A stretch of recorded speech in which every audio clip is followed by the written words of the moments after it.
Assalamualaikum warahmatullahi wabarakatuh. Bismillahirrahmanirrahim. Alhamdulillahirabbil alamin. Assalatu wassalamu ala asrofil anbiya wal mursalin wa ala alihi wa sahbihi rasulillahi ajmail, amma ba'd. Pertama-tama marilah kita ucapkan puji dan syukur kepada Allah yang telah memberikan kita nikmat sehat dan nikmat iman. Tak lupa kita sampaikan sholawat dan salam kepada Nabi Muhammad SAW dengan ucapan Allahumma sholli ala Muhammad wa ala ali Muhammad. Rabbi shrahli sodri wa yassirli amri wahlul 'uqdatam min lisani yafqahu qawli. Baiklah, di sini saya akan menyampaikan materi fikih kedokteran Islam tentang pelaksanaan sholat. Sholat merupakan salah satu sarana yang paling utama dalam hubungan antara manusia dengan Allah Subhanahu wa Ta'ala. Sholat juga merupakan sarana komunikasi jiwa manusia dengan Allah Subhanahu wa Ta'ala. Banyak ayat Al-Quran yang berisi tentang perintah sholat, di mana salah satunya terdapat dalam Quran Surat Al-Baqarah ayat 43 yang bunyinya wa aqimus shalah wa atuz zakah warka'u ma'ar raki'in, dan laksanakanlah sholat dan tunaikanlah zakat, dan rukulah kamu beserta orang-orang yang rukun. Sholat mempunyai kedudukan yang sangat penting dan mendasar dalam Islam.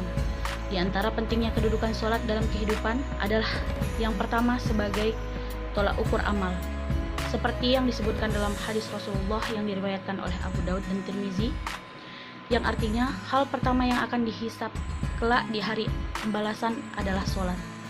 Apabila baik sholatnya, maka baiklah amalan-amalan lainnya. Apabila rusak sholatnya, maka rusaklah amalan-amalan lainnya. Kemudian kedudukan sholat lainnya yaitu sebagai tiang agama, sebagaimana hadis Rasulullah SAW yang diriwayatkan oleh Baihaqi, yang artinya sholat itu adalah tiang agama. Maka barang siapa mendirikannya, maka sungguh ia telah mendirikan agama, dan barang siapa yang meninggalkannya, maka sungguhnya ia telah merubuhkan agama. Kemudian sholat juga merupakan perintah langsung dari Allah Subhanahu wa Ta'ala kepada Nabi Muhammad SAW ketika Isra Mi'raj. Dan sholat juga merupakan kunci surga dan menjadi benteng yang menjaga diri kita dari perbuatan keji dan maksiat. Seperti yang terdapat dalam Quran Surat Al-Ankabut ayat 45 yang artinya, bacalah apa yang telah diwahyukan kepadamu, yaitu Alkitab Al-Quran, dan dirikanlah sholat. Sesungguhnya sholat itu mencegah dari perbuatan keji dan mungkar. Sholat juga sebagai pengingat kita kepada Allah Subhanahu wa Ta'ala, seperti yang dituliskan dalam Quran Surat Toha ayat 14 yang artinya, sesungguhnya aku ini adalah Allah, tidak ada ilah yang hak selain aku, maka sembahlah aku dan dirikanlah sholat untuk mengingatku.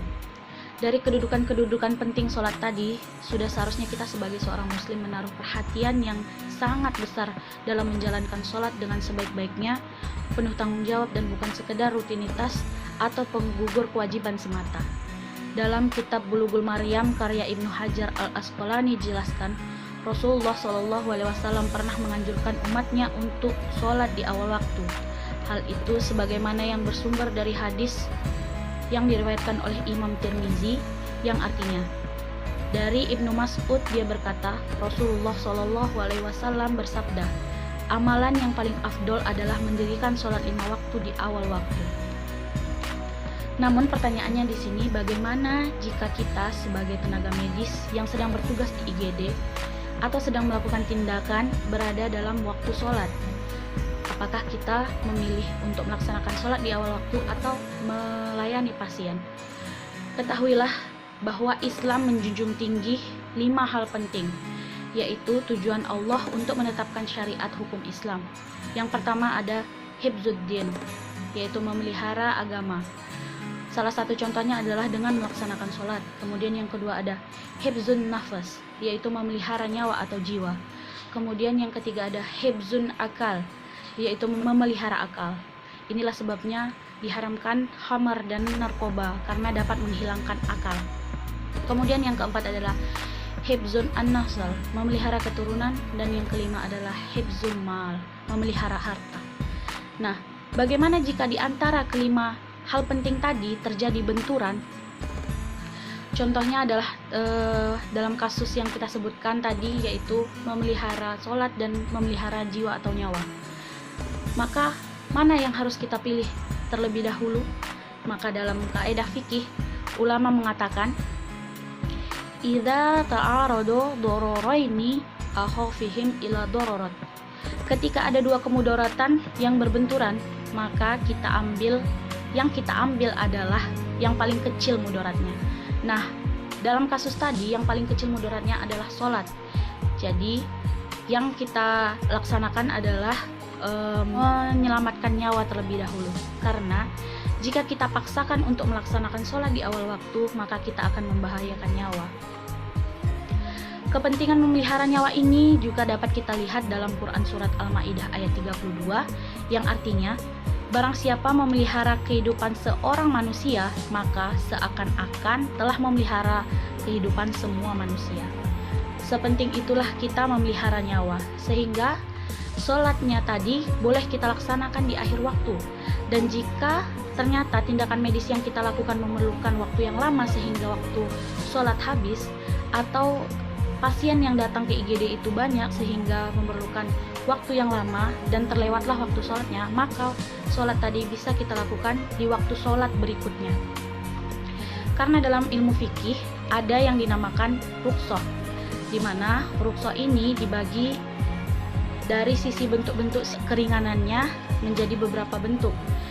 Yang salah satunya adalah rukhsah berupa penundaan kewajiban atau takhfif takhir, seperti penangguhan puasa Ramadan ke waktu sesudahnya atau melaksanakan sholat zuhur di waktu asar.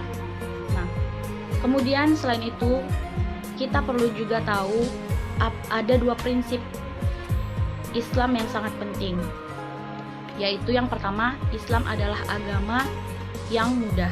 Allah berfirman dalam Quran Surat Al-Baqarah ayat 185 yang artinya, Allah menghendaki kemudahan bagi kalian dan tidak menghendaki kesulitan bagi kalian.